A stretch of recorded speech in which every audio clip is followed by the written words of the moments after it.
Deus, nosso Pai, amantíssimo, nosso Mestre Jesus, nossa Mãe Santíssima, Maria de Nazaré e o Espírito Santo planetário, nós agradecemos por estarmos nessa noite de hoje,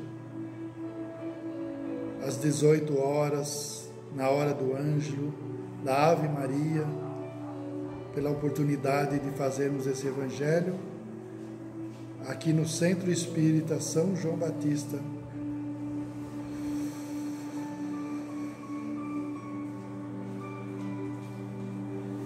Que as bênçãos de Deus possam recair sobre todos nós nesse momento de provação que toda a humanidade terrestre está passando, iluminando a mente dos médicos, dos cientistas, para que eles possam descobrir o remédio para a cura dessa enfermidade, para acalmar os corações de todos nós que estamos passando por esses momentos de provações. Pai nosso que estais no céu, santificado seja o vosso nome, venha a nós o vosso reino, seja feita a vossa vontade, assim na terra como nos céus. O pão nosso de cada dia nos dai hoje, perdoai as nossas dívidas, assim como nós perdoamos nossos devedores, e não nos deixeis cair em tentação, mas livrai-nos do mal. Ave Maria, cheia de graças, o Senhor é convosco, bendita sois vós entre as mulheres, e bendito é o fruto do vosso ventre, Jesus. Santa Maria, Mãe de Jesus, rogai por nós, pecadores, hoje, agora e sempre, que assim seja. E o Evangelho, nessa noite de hoje, nós vamos fazer esse Evangelho, que é do capítulo 18º do Evangelho segundo o Espiritismo, que também está no Evangelho de São Lucas, capítulo 13, do versículo de 23 ao 30. Então Jesus disse: entrai pela porta estreita, porque a porta da perdição é larga, e o caminho que a ela conduz é espaçoso, e há muitos que por ela entram. Como a porta da vida é pequena, como o caminho que a ela conduz é estreito, e como há poucos que a encontram. Alguém lhe tendo feito essa pergunta: Senhor, haverá os que se salvam? E ele respondeu: fazei esforços para entrar pela porta estreita, porque eu vos asseguro que vários procurarão entrar e não o poderão. E quando o pai de família tiver entrado e fechado a porta, e que vós, estando do lado de fora, começardes a bater, dizendo: Senhor, abri-nos, ele vos responderá: eu não sei de onde sois. Então recomeçareis a dizer: comemos e bebemos em vossa presença, e vos ensinastes em nossas praças públicas. Ele vos responderá: eu não sei de onde sois, retirai-vos de mim, todos vós que cometeis a iniquidade. Será então que haverá prantos e ranger de dentes, quando vereis que Abraão, Isaque e Jacó e todos os profetas estão no reino de Deus, e que vós outros sereis enxotados para fora. Virão do Oriente e do Ocidente, do setentrião e do meio-dia, os que terão lugar ao festim do reino de Deus. Então aqueles que são os últimos serão os primeiros, e aqueles que são os primeiros serão os últimos. Então, a porta estreita, nesse momento que nós estamos passando por essa provação, essa pandemia, é bem para fazer com que a humanidade ela recaia em si, recobre os seus sentidos, porque a maioria da humanidade, dos homens, eles estão caminhando pela porta larga. Hoje em dia, a gente vê nas igrejas, nos centros espíritas, nos grupos de orações que pregam o Evangelho, que ensinam a viver o Evangelho, que é o remédio para todos os males, diminuir a frequência das pessoas. A maioria do povo, das pessoas, vivem na ilusão. Até há pouco, quando estavam sendo feitos jogos de futebol, o povo, as pessoas pagam fortunas para assistir um jogo de futebol. O estádio fica lotado e eles ficam naquela ilusão, naquela torcida. Isso aí é a porta larga, a porta da ilusão, a ilusão dos sentidos, né? Aqueles shows, mega shows que tem tido aqui no Brasil, em tantos lugares do mundo, vai aquela multidão, 100, 200, 300 mil pessoas, monta aquele palanque enorme lá na frente, e aqueles jovens tudo ali, todos gritando, todo iludido, mal dá para enxergar o cantor lá na frente. Eles estão tudo no caminho, na porta larga, que é muitos que entram por ela, que leva para a perdição, que é a porta da ilusão, da matéria. Nós viemos nesse mundo, nascemos nesse mundo, para a evolução do nosso espírito. Nós não vamos levar nada. Tem muita gente que fala, eu vou beber, vou comer, vou fazer festa, porque do mundo não se leva nada. Lê do engano. Toda essa festa, essa ilusão, esses churrascos, essas festas, que a pessoa se esquece de Deus e inebria os sentidos, isso aí é momentâneo, passou aquela ilusão, acabou. O dia que ele desencarnar, passar para o mundo espiritual, ele não vai levar nada disso. Não vai levar carro do ano, não vai levar casa, não vai levar nada. A única coisa que a gente leva do mundo é o que nós somos, nosso eu interior, nossa consciência. Isso vai com a gente. Se eu aproveitar essa vida, essa encarnação, para a evolução do meu espírito, desapegando dos prazeres da matéria, eu estou seguindo o que Jesus falou, entrar pela porta estreita. Porque a porta larga, a porta das ilusões, ela leva para a perdição. A hora que eu desencarnar, passar para o lado de lá, bem fala aqui, haverá pranto e ranger dos dentes. É um umbral, né? A pessoa que está acostumada a viver a vida exacerbada dos prazeres materiais, ele está no caminho da porta larga. Quando ele passar para o lado de lá, ele vai ficar vagando no umbral e ele vai ver o sofrimento que é do lado de lá, até um dia que ele se saturar de tudo aquilo e ele se arrepender e rogar a Deus. Aí onde aquele espírito de guarda que todos nós temos, ele está sempre do nosso lado, mas ele só vai poder interceder ao nosso respeito a hora que a gente se arrepender. Ele vai entrar em sintonia. O arrependimento, ele lava a nossa alma e abre a nossa visão para que nós possamos começar a enxergar aquele nosso espírito de guarda que está do nosso lado.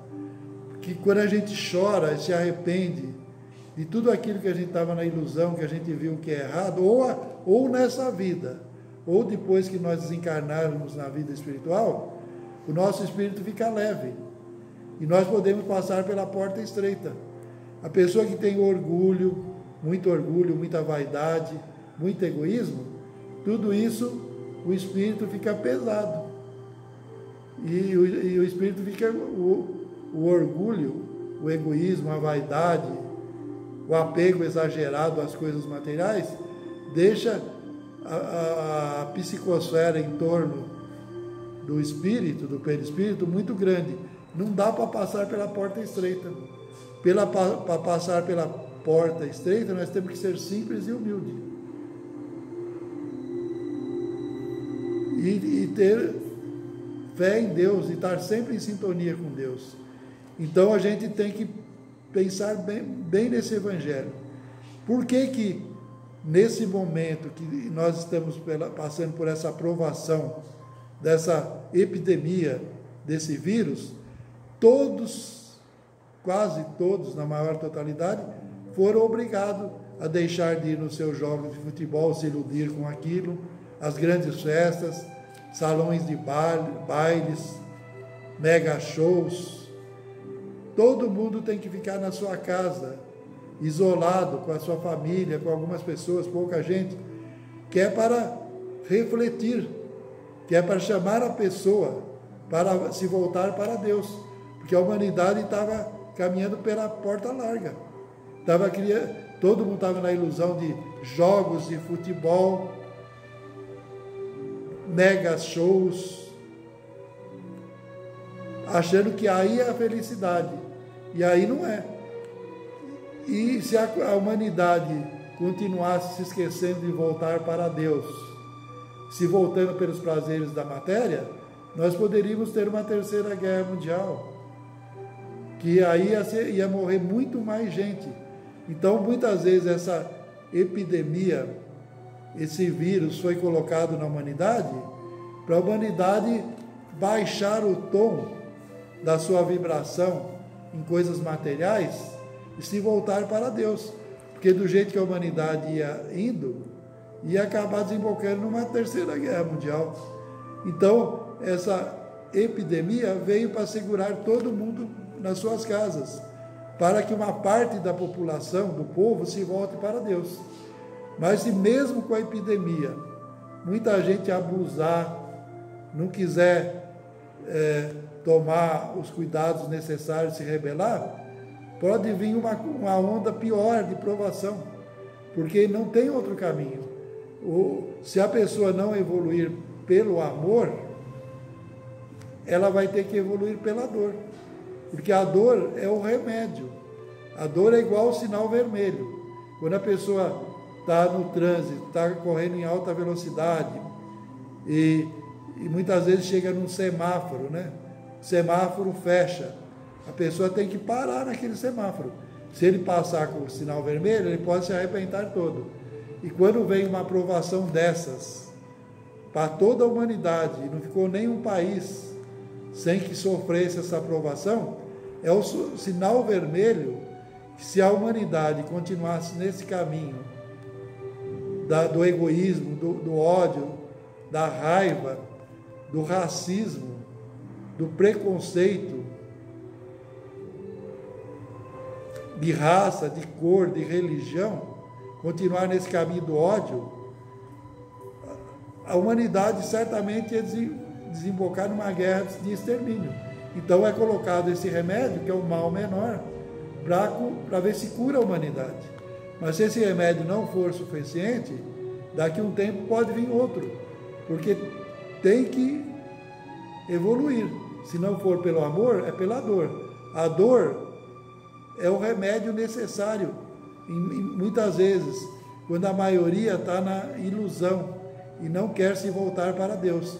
Quando ele está naquele sofrimento, naquela dor, eles se lembram de Deus e se voltam para Deus.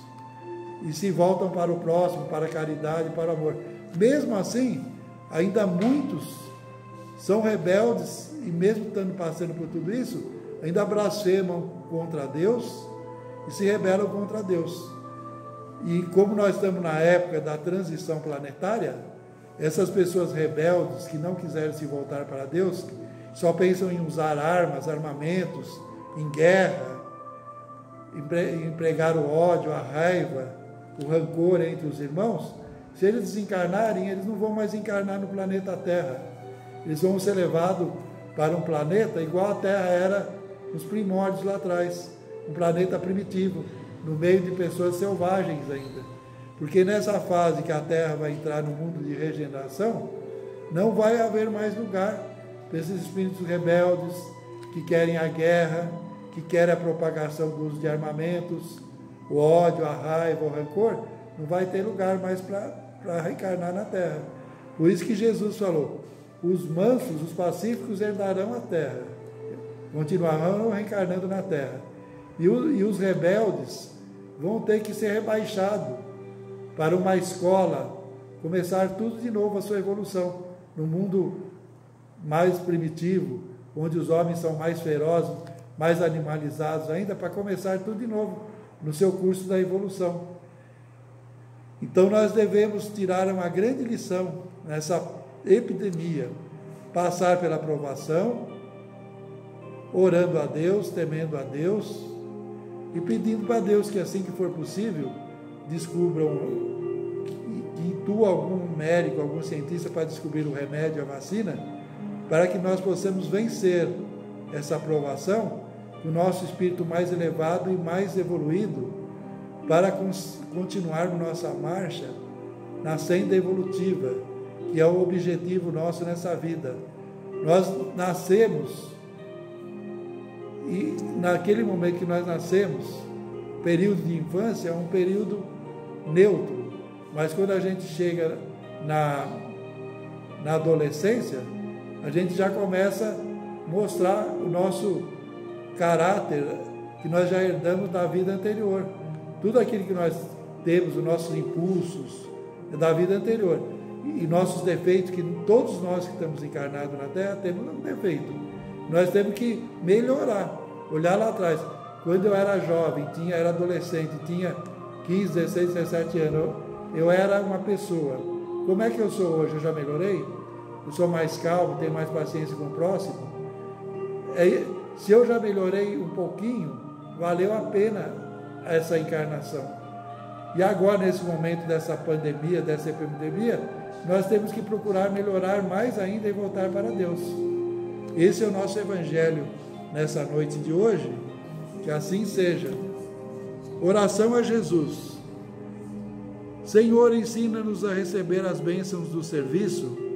Ainda não sabemos, amado Jesus, compreender a extensão do trabalho que nos confiastes. Permite, Senhor, possamos formar em nossas almas a convicção que a obra do mundo te pertence, a fim de que a vaidade não se insinue em nossos corações com a aparência do bem. Dá-nos, Mestre, o espírito da consagração aos nossos deveres e desapegos aos resultados que pertencem ao teu amor. Ensina-nos a agir sem as algemas das paixões, para que reconheçamos os teus santos desígnios. Senhor amorável, ajuda-nos a ser teus leais servidores. Mestre amoroso, concede-nos ainda as tuas lições. Juiz reto, conduze-nos aos caminhos direitos. Médico sublime, restaura-nos a saúde. Pastor compassivo, guia-nos à frente das águas vivas. Engenheiro sábio, dá-nos o teu roteiro. Administrador generoso, inspira-nos a tarefa. Semeador do bem, ensina-nos a cultivar o campo de nossas almas. Carpinteiro divino, auxilia-nos a construir a nossa casa eterna. Oleiro cuidadoso, corrigi-nos o vaso do coração. Amigo desvelado, ser indulgente ainda para com nossas fraquezas. Príncipe da paz, compadece-te nosso espírito frágil e abre os nossos olhos e mostra a estrada do teu reino. Que assim seja, graças a Deus.